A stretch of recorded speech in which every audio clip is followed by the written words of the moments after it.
Hey everybody, it's Jason Blaha here, and once again it is time for my lifters Demi's vlog, and he started the week off with a incline bench. He got a PR there. Of course, as I remind people, his upper body has definitely trailed behind the lower, and sometimes that does happen. So when you take a lot of people who they know that strength training is what they want to do, they want to get strong, maybe they played sports when younger and they go right into squatting and deadlifting from day one instead of the opposite approach that we see with the upper body bro.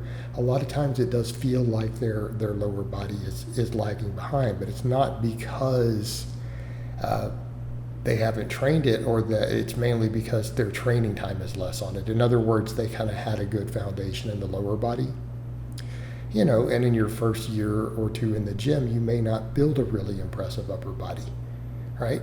That sometimes the guys who are the upper body bros have a few years head start. And then they start training their lower body, and then everyone goes, oh man, that guy hit a 315 bench before he could deadlift 5 plates, right? But it's because oftentimes they just neglected lower body for the most part. Whereas then if you come in and train balanced, and particularly if you don't do extra arm work and stuff, because it's stuff that we talked about. Literally I talked about in that video response with Alan Thrall, right?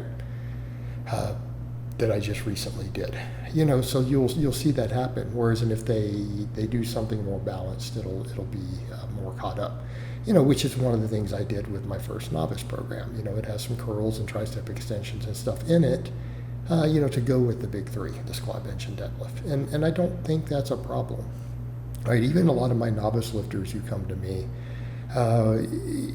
who are still very, very much novices, maybe they're stuck a little bit. I still a lot of times give them some arm work, even if it's a bunch of band press downs, right? I at least get their tricep tendons healthy, get a pump in their triceps. I might have them do some hammer curls or whatever. We do address those extra things. It's not just squat, bench, deadlift, row, good morning. All those are going to tend to be the foundational lifts, right? That's going to be my foundational lifts with novices that I coach. That's almost going to be my big 5 right there these days. Squat, bench, deadlift, good morning, rows. Now, we'll probably do some arm work in there. Okay, so over to his case, we're always put a little extra emphasis on his triceps. I do have him doing rows of some type all 4 training days. Even though he's doing an upper-lower conjugate, I do have him do back work all 4 days, right? And mainly it's because his upper body is a tad less advanced than his lower anyways, so I can use a little bit of that lower body day just to keep hammering the back, right? We can keep hammering the back while still keeping a solid workload on here, because keep in mind, he does all his max work, he does his speed work, which is squats and deadlifts, and we still do good mornings, he's doing a belt squat, all that stuff, so we're working all those angles. We're working dynamic work, we're working max work, and then we are doing hypertrophy both for squat pattern and hip hinge movements, right? He is getting all of that. But I am putting that extra back work there. He does do a couple different tricep exercises. We do both skull crushers, and I have him doing some band press downs. And at this point, I've changed him over to some JM presses. He's finally ready for that. I've had that asked a lot with people, like how do you differentiate those? It's like, well, I always work elbow tendons first. A lot of times I'll have some extensions, but I mean, I've taken lifters who are already thick, and I've taken them straight into closed grip work and JM presses if they need triceps, if their tendons can handle it. A lot of times I'll put them through a phase of tendon specialization first, which is more or less what I did with him. So you go back and look at what we did with Demi here. What did we do? We did band work, and then we did floor skull crushers. Why? They were partial. They don't put the tricep into that same stretch position. They're easier on the elbows. Then I took him through a phase of, well, let's do skull crushers until his elbows started feeling just a little tiny bit of inflammation, like we'll rotate them out. We did dumbbells for just a short bit, then I throw the JM presses. Like, let's throw that big sledgehammer at them now, right? Build that up while continuing to do the tendon work to maintain the tendon health, So it's just different stuff that I do with my lifters. So, again, we're keeping a tricep specialization for him. We're keeping a tricep specialization. Of course, you guys can see on his lower days, it's safety bar good mornings, belt squats, reverse hyperextensions, and some barbell rows. I like to do his barbell rows on the lower day after pulling. That way I don't have him doing them the day before he pulls. In the event that we're gonna do deadlift, I don't want that there. So I tend to put the back supported stuff, so the dumbbell row on the upper body days. We're always gonna do upper, lower, and it will always have a day off after lower. At least ideally, unless something conflicts with someone's schedule. All right, on his speed days, I do incline benching. Because again, he's already doing flat work. We're really working that angle thoroughly with the 3 grips on the speed bench, because I have him do wide, medium, and close in the same workout for speed bench.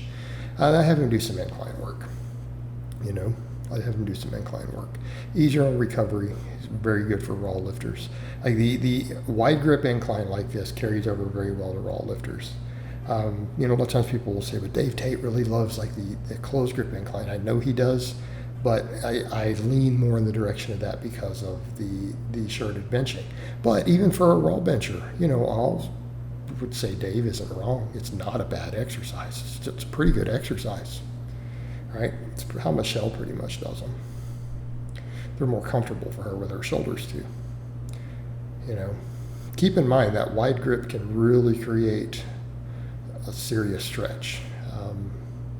Not everyone's going to be able to handle that, depending upon like the size of their chest shelf to put that bar on.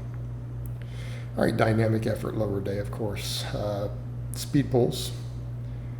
All right, we do speed pulls and we do safety bar box squats. And I'm content to use specialty bars most of the time for my speed work. People have SSBs, camber bars. I will tend to use those buffalo bar.